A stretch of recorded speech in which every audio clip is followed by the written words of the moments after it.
In this video, we'd like to discuss Da Nang versus Nha Trang. Which one should you visit or live in Vietnam? My name is Dan. I'm with Vagabond Awake. I left the United States 18 years ago. I've been to 73 countries. My name is Xiang. I'm from 𝗂𝐻𝐴 Venture, and I've been traveling with them for 8 years, and I've been to 48 countries. Now, both Nha Trang and Da Nang are beautiful coastal cities in Vietnam. Both are super popular with travelers, but they're not the same, are they? And so if you only have time for one, which one should you choose? I would say, yeah, they are slightly different, but almost the same, but slightly. Stick around and we will tell you what is the difference. We will compare with the beaches, the food, the nightlife, the cost, and how is the vibe different in each. And also we will tell you which one is our favorite. I also want to know about your choice too. So stay tuned until the end and comment below what is your choice. And then we have two bonus cities after we discuss these two that we think you should know about in case they might even be better for you. So Da Nang, Vietnam. It's a city right on the beach, 1.2 million people in the northern part of Vietnam. The area where the Westerners or expats stay is My Am Beach or 𝗪cie Beach. And so it has sort of like a little suburb or a village out on the peninsula where a lot of the Westerners live. And just like Da Nang itself, the affordability is reasonable there.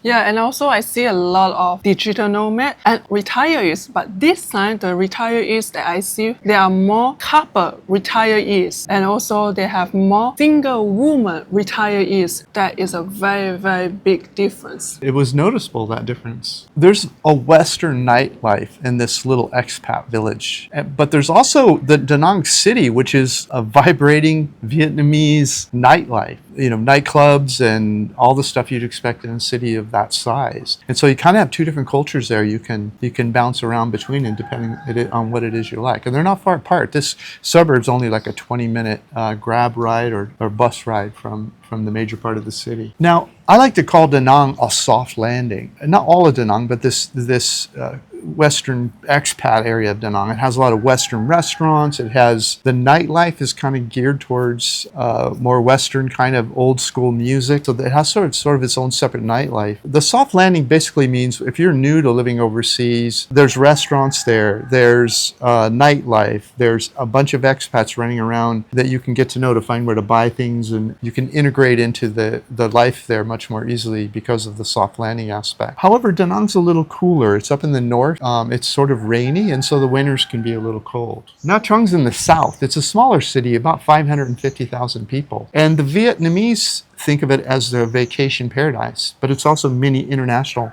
tourists go there. So because it's further south, it has warmer weather, more sunny days of the year. So it's the kind of place you could vacation year round. It doesn't have the cooler, rainier, not as cool as up in Da Nang. Nha Trang also doesn't have that centralized sort of expat area. They're kind of spread out all over the place. It's a big city, or medium-sized, 500,000, right on the beach. Beautiful 5-star high-rises, gorgeous park between the beach and the road. And so you have a lot of Western restaurants, but they're spread out more. It has more of a vacation feel to it than Da Nang, than that village where the expats live in Da Nang. Now that's a vacation village, but it's more like a village. Nha Trang, even though it's a smaller city, all the action's right on the beach there in the central part of Nha Trang, and that's where everyone goes. It's more of an integrated environment. You don't see the concentration of digital nomads or retirees in one spot. They're more spread out, as are the Western restaurants. But we like to stay further back from the beach, like 8 to 20 blocks. There's a little neighborhood there that we have in the Nha Trang Retired Cheap Report. It just has a beautiful market and is clean and reasonably priced.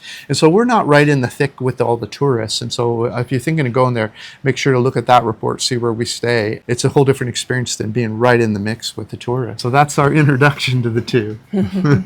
So Da Nang, because it has the big city part of it, and because it has this little village, as you walk from the expat village north towards the city of Da Nang, you'll start to notice it's more Vietnamese people. It's kind of fun in the early morning. You'll see the Vietnamese are very aware of the strength of the sunshine near the equator. So in the mornings, you'll see them doing yoga and calisthenics and swimming. Jogging, playing volleyball, you know, and cover themselves on the sand after the swim. That's what I see. Yeah, so you get to see how the Vietnamese, you get to see them in their environment, which is kind of fun. The beach also have a beach club. You have people like playing the live music. They're renting out the lawn chair, the umbrella. So have like a wave, so you can watch people in the surfing and body surfing stuff. So Da Nang has a better surf, doesn't it? Bodyboarding. You'll see some longboarders out there surfing. So they have.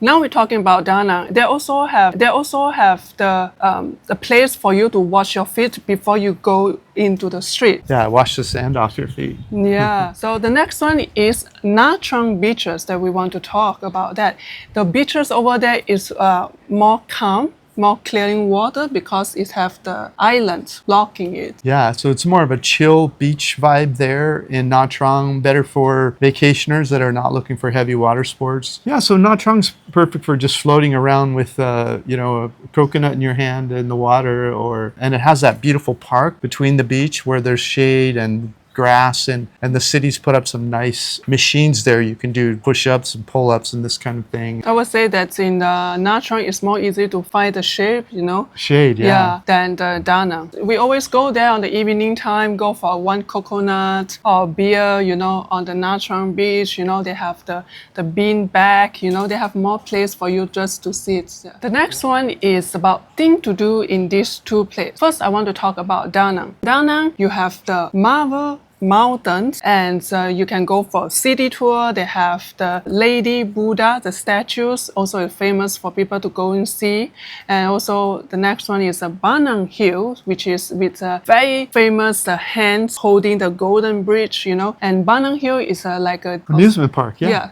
And it's huge. Massive, because that my family came to visit us that time. We went there. It's our first time to go there. We think it's like amusement park. We didn't go there for the first time. For kids or something. Yeah. And then when we go there, I was like, wow, that is very nice. It's really opened my mind. It's have a lot of the European stuff, like the church. Yeah, the Notre Dame in Paris. Yeah. And you have a little European villages there with cobblestone streets, and it's high up elevation, so it's cool, and so it feels a little bit like you're actually in Europe, although everything's more perfect. All the plants and everything is perfectly manicured. And also that I would say that this part is very famous for Asian tourists to go there, so they can enjoy that. Take a ticket that is including the buffet. It's a really good buffet. So we have a chance to enjoy that. You also can take a day trip to Hoi An, the very beautiful UNESCO charming town. It's about like 35 minutes by the Grab. $10 you can go into the Hoi An for a day. Yeah, so that's Hoi An is one of the most beautiful UNESCO area parts of the world, really, certainly Vietnam. We want to talk about things to do in Nha Trang. Nha Trang has sort of more of a vacation feel to it. As I say, it has the city itself, and the 5-star resorts are right on the beach there. It has this feeling like you're on vacation to it. You have snorkeling and scuba diving and mud baths, hot springs, and the Pearl amusement park, which is the island that makes the beach calmer. It kind of blocks some of the waves from the ocean, and so it has this sort of feel to it, like you're on vacation. We go and enjoy that, but we also like living back from it. 10 blocks or more back, there's a beautiful village we like to stay in. Yeah, we've been to the mud bath. Quite nice. Those mud baths are beautiful. So Da Nang nightlife, there's kind of two different nightlifes there. There's the nightlife in the little expat area where you have more of the Western restaurants, more of the Western kind of music, and you have old school music, 60s, 70s, 80s, 90s, thousands. And so you're pretty much going to be able to find your music scene if you're a Western expat in terms of nightlife. And people are there dancing, having a good time. And then you have the Vietnamese downtown, a vibrant, large city, over 1 million people. So you have the techno and all the stuff that in the crazy nightclubs in downtown Da Nang. So you also have, things like on Saturday night, the Dragon Bridge blows the fire out of the dragons now. And they also have, and Da Nang has, more laid back stuff like a jazz band playing or great expat web page. You can read about what's going on every night. That village is unique. It's the softest landing really in Vietnam and probably top 5 in Southeast Asia for soft landings. So Nha Trang, as you would expect, and more of a vacation hub, the hot spot in Vietnam, has a little bit higher energy nightlife, but it's the whole city's right on the beach. And so it's not this segregated sort of expat area. It's like everyone's playing and partying together. You have clubs and beach bars and pubs, and it's the nightlife, everyone's sort of hanging out together. You have bars where expats hang out and stuff like that. But overall, it's all, it's all within walking distance of each other, and it's kind of has that vacation feel to it. And so it's more high energy. Of course, has it more mixed in both Western music and younger, hot dance music or whatever, and on rooftops and that sort of thing. It sort of has that vacation feel to it. Yeah, to be summary, this one is Da Nang have the live band, the nightclub, but they are quite spread around if you want to go to nightclub places. Yeah. But in Nha Trang, it's more together. You can just walk to the nightclub, live bands, while also the thing. One of the place that we like to go is a nightclub that they have a beautiful dancing girl to dancing on the what they call the bar table. On the bar, right on the bar. And it's just nice that you're enjoying dancing, you're drinking, Yeah, it's a fun town. Our apartment in Da Nang, which is a studio with a balcony, 7th floor, with an elevator, AC, TV. Weekly cleaning service. Yeah, it was 9 million dong for a month. Beautiful, 3-4 blocks from the beach. We are in expat area, and it's walkable to any place. Oh, yeah. So our rent is slightly higher. Yeah. Yeah, if you went, I would say even just 6 blocks in any direction, you're probably going to drop down to 8 or 7 million. Yeah, so. Like when we visit the other interview people, and then we go to see their house further, and they have a better, square feet, better rent price. Yeah. In Nha Trang, our rent this time in Nha Trang we have a 1-bedroom apartment. Yeah. Also, it's not far from the beaches. It's 9.5 million dong. It's also including the weekly cleaning service, and all this. Our apartment in Da Nang or Nha Trang also equipment with the washing machines, fully kitchens, cooking stuff. I would say that in Vietnam they provide a very good accommodations facility. Yeah, they're very competitive in Southeast Asia and also around the world. Vietnam right now is one of the better values, even today with the little inflation it's had over the last couple of years. So yeah, I miss that. Very nice place. Especially the food. We're both big fans of Vietnamese food. They have weekly cleanings. And the next one is transportation. So transportation in Da Nang, we are using our 2 legs to walk around. Yeah. And also using Grab if we want to go to seeing doctor. We done a lot of doctor visits. Healthcare checkups. Yeah. Yeah, I go to teeth cleaning, feeling, And I had a cap done or crown. And you went for the body checkup as well? I had my heart checked for $174. I did 2 different imagings, talked to the cardiologist, found out I have practically no plaque inside my arteries. Also saw an ear, nose, throat doctor. Yeah. He checked out all of that and in good shape. And so the prices were reasonable on both. And it was very high quality doctors and equipment. I want to say one thing. What? I haven't said my price of dentist. Okay. Teeth cleaning is $10. Yeah. So we are very enjoying hospital, the medical care in the Vietnam. So yeah, and my crown was $200. Yeah. And by the way, the dentist, doctors, all that stuff's in the reports. In Da Nang, the airport is very near to the city. Yeah. It's about 15 minutes drive from the airport to the city or to the beach. Yeah. That is the advantage of Da Nang. For sure. Yeah.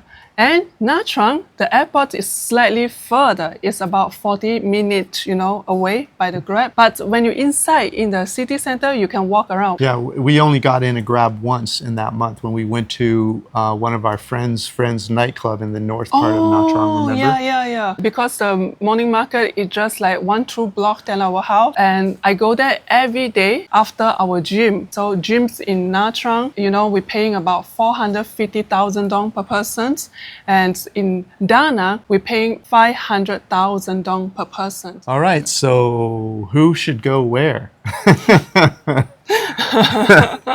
I would say Da Nang if you're a digital nomad and you want to interface with other digital nomads to learn new tricks about making money or ways to live overseas, or if you're a retired expat and you want to form a community of other retired expats to hang out with, it's going to be hard to beat Da Nang. Yeah. Because it's so centralized and it's hard to walk down the street there without seeing a Westerner and just chatting it up with them. It's really easy to make friends in Da Nang. Yeah, and I still remember when we just first arrived this year in Da Nang, when we walked out the street near to the beach, that area, it's like, am I in Vietnam? Or am I in, I don't know what country, but I think white people more than local people.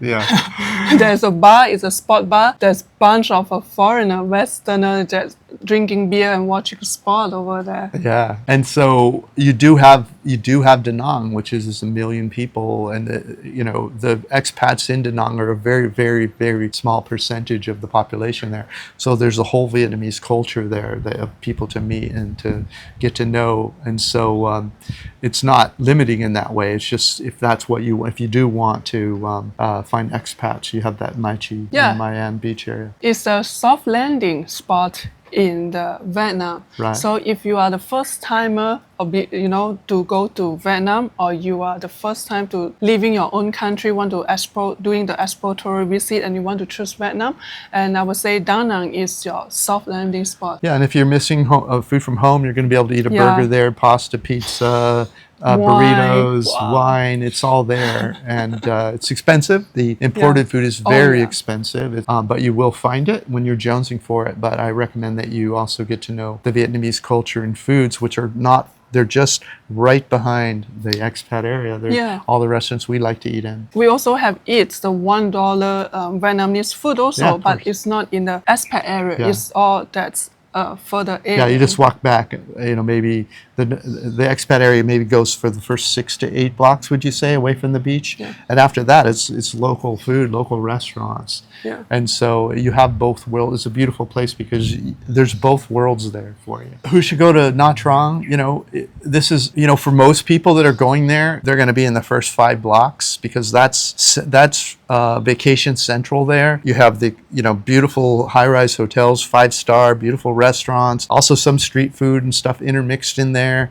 But that's where you go to have a good time and spend a little more money. But you don't have to live in that world. When we're in Nha Trang, we don't live in that world. We live back, I would say maybe 6 or 8 blocks back is off where we stay, and where we stay, in fact, is in our report for Nha Trang. But that's a nice little neighborhood there. You have a beautiful market. You have local restaurants like that one we eat in often. Yeah, we have like few restaurants. The prices on the area that we stay, even actually our area is quite tourist area as well. Yeah. Some of it, yeah. Yeah, so we're still able to find a very nice place, the restaurant with the food, a local food, that's drinking beer, it's like, I don't know, very cheap. Like half the price of the tourist area. Yeah, half the price in the tourist area. Yeah. And they also have a decent, restaurant. They serve like a Vietnamese food. Yeah. But they have a beer, and then they have like a snack, pork, the grilled pork, all these things for you to eat. Yeah. Very nice setting, and the beer is not that much. Also, we went for a local one when the beer is only cost 12,000 dong for one big beer. And not just the affordable price, we get to be in Vietnam. Yeah. We actually love the cultures we visit. Vietnam's a culture we love very much. The food, the people are friendly, and so it's nice to be able to straddle both worlds. I would say Nha Trang is kind of offers both, except it doesn't have that soft landing that you have in Da Nang. But you're integrated into the world there. You know, you better bring your, if you're language limited like me, I don't speak Vietnamese. I don't speak a single word of Vietnamese. Every day I go to morning market to buy the veggies. I have no problem with that. So tell me, are you the team Da Nang or the team Nha Trang? Type in the comment. We love both. We recommend that you visit both. Yeah, so I would say that there's no clear winner about that. It depends on what you feel and what you want, and you need to be there to feel it first. Then you only decide. I promised that we would talk about two cities we also really love. One city is Da Lat in Vietnam, which is about a 4-hour bus ride up into the mountains outside of Nha Trang, and it's a nice place to go. It's think of it like Denver, Colorado. It's a mile in the sky, so it's very cool there. It's usually between 70 and 80 degrees year round. And it's rolling green hills. There's tea gardens there, beautiful temples. It's everything. It's very centralized and walkable. There's a lake in the center of the city, and so it's really a delightful place. If you can't take the heat at the beach, Da Lat's where you want to go. And the next one is, we've already mentioned, is Hoi An. In fact, many expats live in Hoi An. They've retired there. Hoi An is sort of a more upscale, a little bit more expensive restaurants. It's a city that used to be the hub of trade in Southeast Asia for what we call in America for China, or the Chinese porcelain or ceramic dishes. And so there used to be a big port there and all these gorgeous merchant mansions and Chinese temples. And so, but the bay silted up, so the big boats can't, about 200 years ago, boats can't come in anymore. So this city sat there for many, many years. But now it's just a gorgeous, beautiful UNESCO place you can go and spend time. It is really beautiful. Between Da Nang and Nha Trang, which one you prefer? I think they're both amazing. I would have a hard time really picking between the two. I think maybe if I were single, I probably would stay in Nha Trang. But in a relationship, I would say Da Nang's better. It's more chilled, laid back, a lot of restaurants. It's very hard for me to choose because both cities have the thing that I love on over there. In the Nha Trang, what I love is I can just walk to the morning market every day. After my gym, you know, I also walk to the gym and walk to the market. We are in the center. And also we can walk to the beach anytime we want. And did. Yeah, so I enjoy that. I enjoy the convenience on that. But also in Da Nang, I love the choices over there because so they have a lot of the restaurants. We not even cook at all for a month in Da Nang. Can you imagine how affordable? So the both have the thing that I love, and plus right now Da Nang have more Western restaurants that I can have nice steak, you know, and Mexican food and this. So if you ask me both, I say I really cannot choose. It's hard for me to choose. Really. So you really need to visit both and decide for yourself. Well, thanks for watching. See you.